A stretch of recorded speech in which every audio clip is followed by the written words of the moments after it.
Postmouse is a platformer game made in Unreal Engine by students from Game Hub Scandinavia, under the name Critters Collective.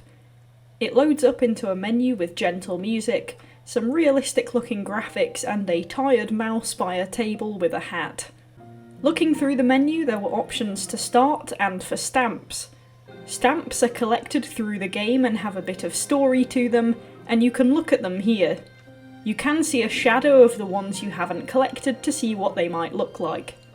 There's an array of settings from camera sensitivity, button layout between keyboard and controller for PS4 or Xbox. There's visual resolution, window mode, anti-aliasing, shadow quality and texture quality. This was where the first issue appeared with the game. When you load it up, it defaults to windowed full screen. However, I tried turning it to full screen, and this throws the accuracy off entirely, meaning your mouse actually impacts further down than it appears on the screen. I tried to turn it back to windowed full screen to fix it, but when I did, it appeared in a window smaller than the original size and didn't fill the whole screen.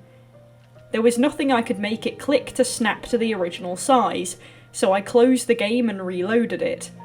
It seems that changing to full screen also changes the aspect ratio and throws it out of sync, but it seems to be fine if you leave it as is. Carrying on, you can look at the controls, and then you have a level select. There's Yellow Woods by day, August's bedroom, mansion rafters, clock tower, Yellow Woods by night, and basement. But you can't choose any of them unless you've already played, so no skipping ahead. I started a new game and was hopped upon by a toad, the boss of the Yellow Woods Postal Service.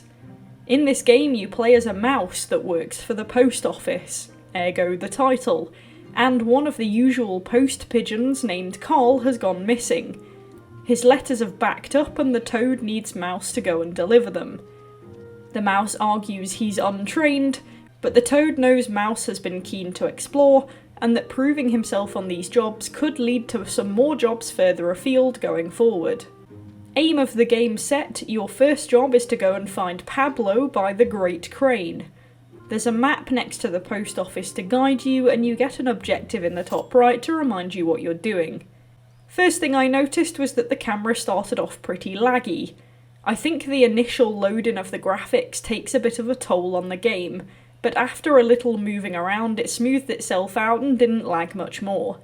The other thing is that the camera bumps off the objects in the environment if its back is to them, which generally isn't too much of an issue through the game as the environments are quite wide, but in some places it can cause a bit of difficulty.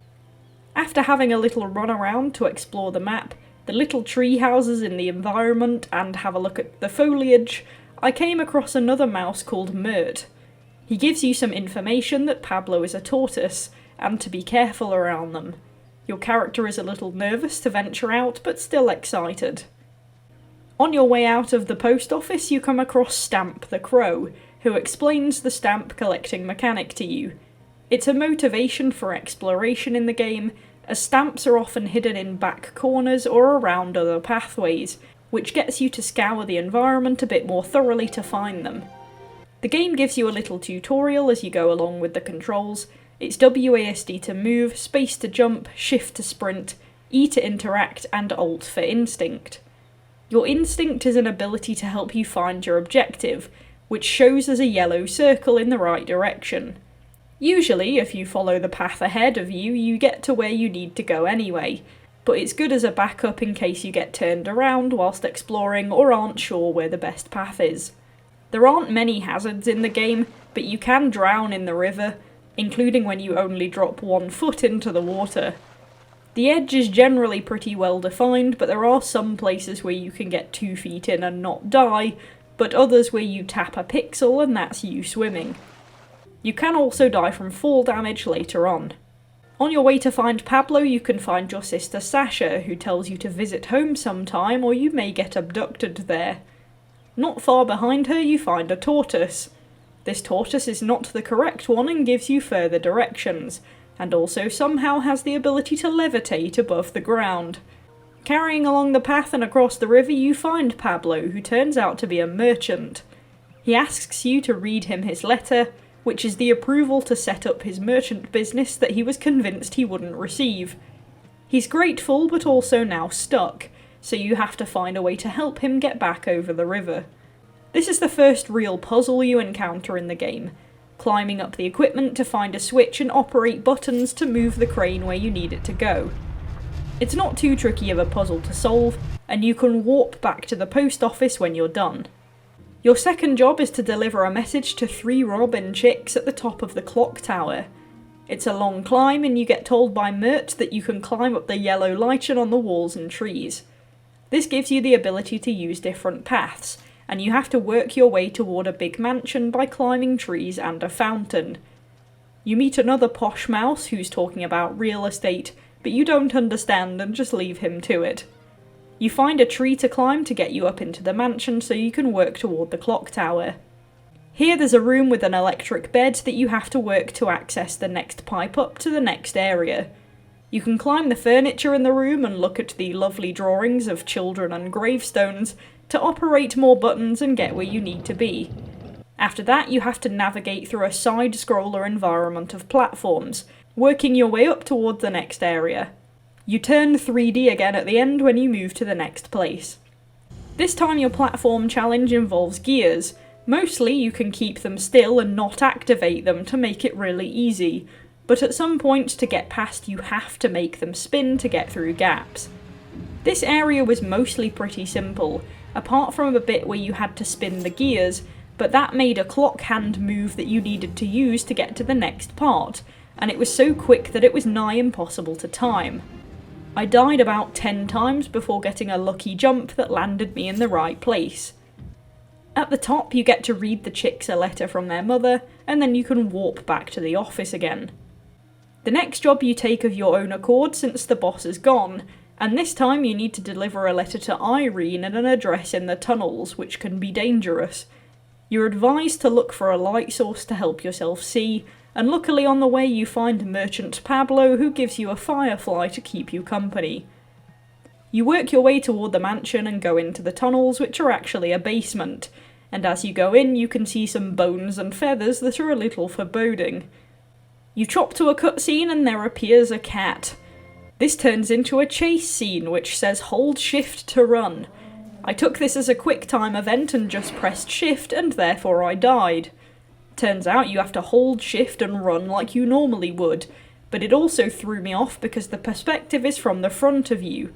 I tried pushing shift and W to run forward, but you actually have to press shift and S to go forward, then switch your direction as soon as the camera turns around. This area is where camera issues have their biggest impact, as the perspective changes from front to side to back at points, but the view is also over the top at points, giving you no time to react to the environment. I'm not sure if it was bumping off the cat behind me and getting too close, but there are some portions of this chase that are difficult because of the perspective and where the camera positions itself, making it difficult for you to see where to go. It also changes which button you have to press to run forward. It's not greatly defined where to go, and this segment can become quite frustrating. I was only thankful there were checkpoints along the way to stop me having to do the whole sequence again. You get to the end of the chase and it turns out the letter is for the cat from its sister. The cat is moved and decides not to kill you, so you get to hop away and that rolls into the credits.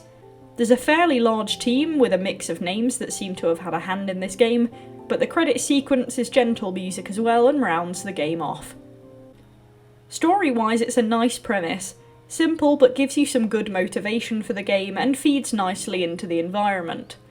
There's no real closure on what happened to Carl the pigeon, unless I'm supposed to believe he was killed by the cat and those are his bones and feathers on the floor.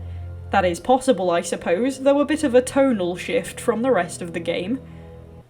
The biggest thing that draws attention in this game, as you may have noticed, are the visuals and environment design.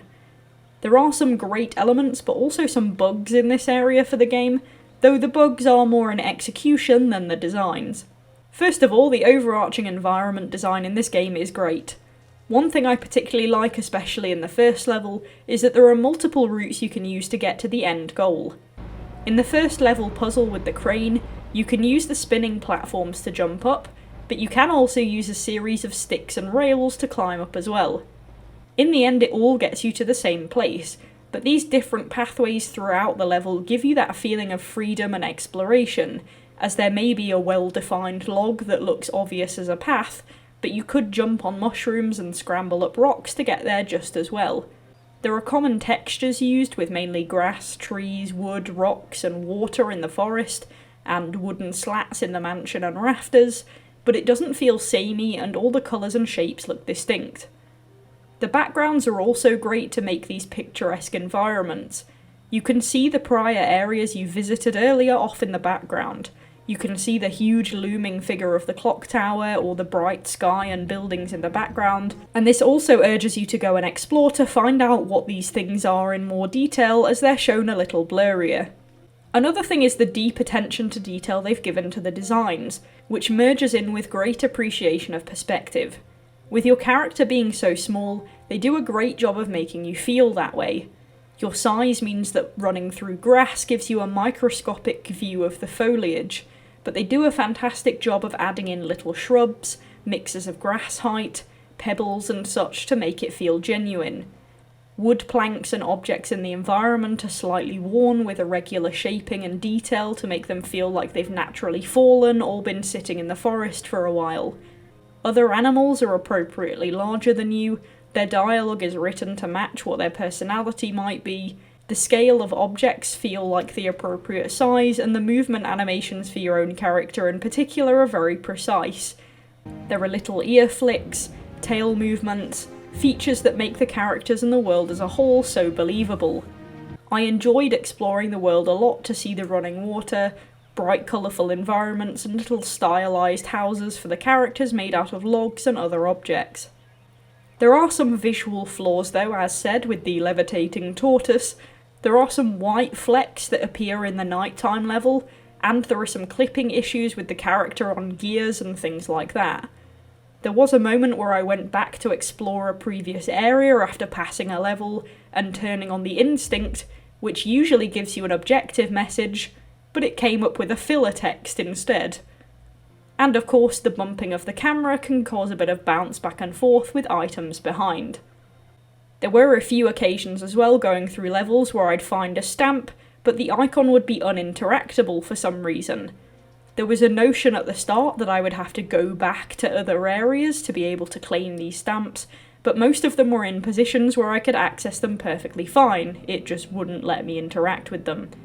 Not sure if that was on purpose or if they were trying to reroute me, but either way it wouldn't have been required.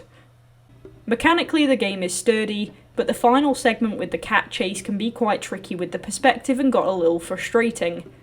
There isn't much in terms of mechanics beyond flipping switches, pressing buttons, navigating spinning gears and the usual running and jumping, but it's nice to keep it simple and it's easy to pick up and understand. Overall, I think this is a solid game. Simple, sweet, and with great design and a lot of attention to detail. The platforming is a fair challenge in most instances bar one or two, and there are a few bugs and flaws, but none that break the game. The change in environment and angles helps keep the game interesting, and the characters are written well to make great immersion. Graphics aren't something I usually worry about that much for games, but with the premise being that the mouse has an urge for exploration, the great detail and design gives you the motivation as well to explore the world to its limit. I had a great time crawling around the forest feeling tiny and curious, so I will give Postmouse an 8.5 out of 10. It's free real estate.